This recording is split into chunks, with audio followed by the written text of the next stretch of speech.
नमस्कार बच्चों। स्वागत है आपका हिंदी साहित्य जगत में। तो आइए आज चलते हैं व्याकरण की दुनिया में, जिसमें हमारा आज का उपविषय रहेगा वाच्य। क्या है हमारा आज का विषय? उपविषय वाच्य। बच्चों, सबसे पहले जान लें कि वाच्य शब्द का अर्थ क्या होता है। वाच्य शब्द का अर्थ है बोलने योग्य अथवा बोलने का विषय। तो इस प्रकार वाच्य का शाब्दिक अर्थ हुआ बोलने योग्य अथवा बोलने का विषय, अर्थात क्रिया के उस बदलाव को, उस परिवर्तन को हम वाच्य कहते हैं, जिसके द्वारा हमें यह ज्ञात होता है कि वाच्य में कर्ता, कर्म या भाव में से किसकी प्रधानता है, इनमें से कौन प्रधान है, और क्रिया के अनुसार ही उसमें पुरुष, लिंग और वचन आदि का प्रयोग होता है।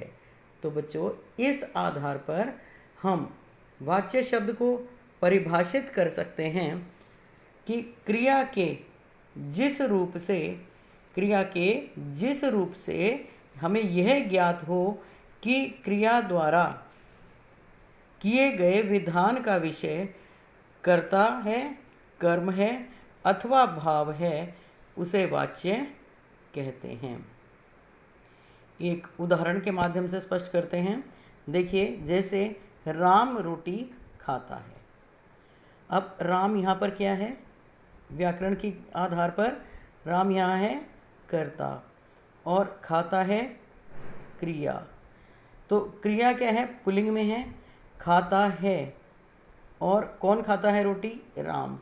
तो राम कर्ता के अनुसार यहाँ पर क्रिया का प्रयोग हुआ है। तो देखिए, यहाँ क्रियापद क्या है? खाता है।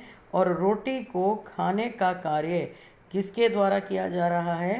राम, यानी कर्ता के द्वारा। तो बच्चों, इस वाक्य में क्रिया का मुख्य विषय क्या है? कर्ता। अतः यहाँ पर कर्ता की प्रधानता है।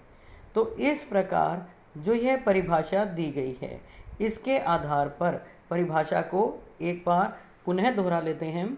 क्रिया के जिस रूप से हमें यह ज्ञात हो कि क्रिया द्वारा किए गए विधान का विषय कर्ता, कर्म अथवा भाव है, वाच्य कहते हैं। तो इस आधार पर वाच्य के 3 भेद हैं। वाच्य के 3 भेद कौन कौन से हैं बच्चों? कर्तृवाच्य, कर्मवाच्य और भाववाच्य। कर्तृवाच्य, जैसा कि नाम से ही स्पष्ट है, कर्तृ यानी इसमें कर्ता की प्रधानता है। कर्तृवाच्य में कर्ता की प्रधानता होती है और क्रिया के लिंग वचन कर्ता के लिंग वचन के अनुसार ही होते हैं। यानी जिस रूप में कर्ता होगा, जैसा कर्ता होगा, उसके अनुसार ही क्रिया होगी। तो जैसे सीता फूल तोड़ती है, सीता फूल तोड़ती है, कर्ता कौन है इसमें? सीता। और क्रियापद क्या है इसमें? तोड़ती है। तो सीता क्या है? स्त्रीलिंग। और क्रिया हमारी क्या है? तोड़ती है। तो क्रिया का प्रयोग भी कर्ता के अनुसार ही, क्योंकि यहाँ पर कर्ता प्रधान है, इसीलिए इसके अनुसार ही क्रिया का प्रयोग हुआ है। सीता स्त्रीलिंग है तो तोड़ती है क्रियापद भी हमारे स्त्रीलिंग में ही हैं। इसके बाद चलते हैं कर्मवाच्य। कर्म, कर्म किसे कहते हैं? कर्म आप जानते हैं अच्छी तरह से, पहले हम ये सब पढ़ चुके हैं कि जिस पर सीधा क्रिया का प्रभाव पड़ता है या जो बिंदु क्रिया से प्रभावित होता है, उसी को हम कर्म कहते हैं। तो इसमें क्रिया के लिंग वचन किसके अनुसार होंगे? कर्मवाच्य में क्रिया कर्म के अनुसार। वही उदाहरण है, देखिए, सीता द्वारा फूल तोड़ा जाता है। तो यहाँ पर लिंग तो क्या है? स्त्रीलिंग। सीता स्त्रीलिंग में है, लेकिन क्रिया यहाँ पर क्या हो गई? पुल्लिंग में आ गई। यहाँ क्रिया किसके अनुसार हो गई? फूल के अनुसार। यहाँ कर्म क्या है? फूल, कि सीता द्वारा फूल तोड़ा जाता है। बच्चों, अब है तीसरा भाववाच्य। यहाँ केवल भाव की प्रधानता होती है, ना कर्ता के अनुसार और न ही कर्म के अनुसार, केवल भाव के अनुसार ही इसमें क्रिया का प्रयोग होता है। जैसे धूप में चला नहीं जाता अथवा गर्मी के मारे मुझसे सोया नहीं जाता। तो देखिए दोनों वाक्यों में आप देखें न चले जाने का भाव है, मुझसे सोया नहीं जाता न सोने का भाव है, ठीक है ना।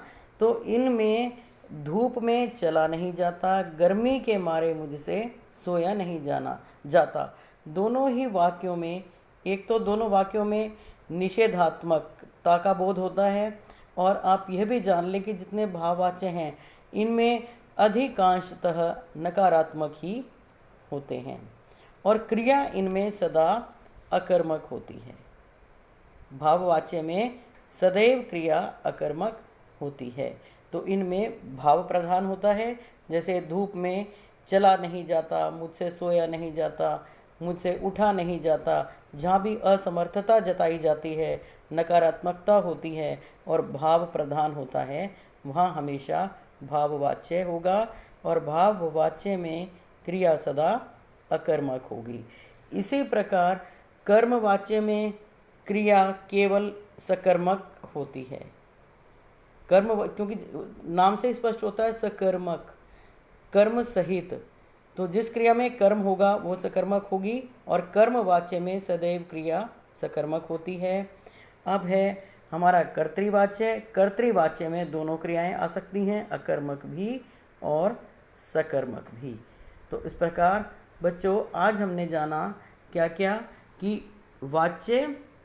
वाच्य का शाब्दिक अर्थ, वाच्य की परिभाषा, वाच्य के तीनों भेद, कर्तृवाच्य, कर्मवाच्य और भाववाच्य। तो इनको बहुत अच्छे से आपने इनकी पहचान करनी है।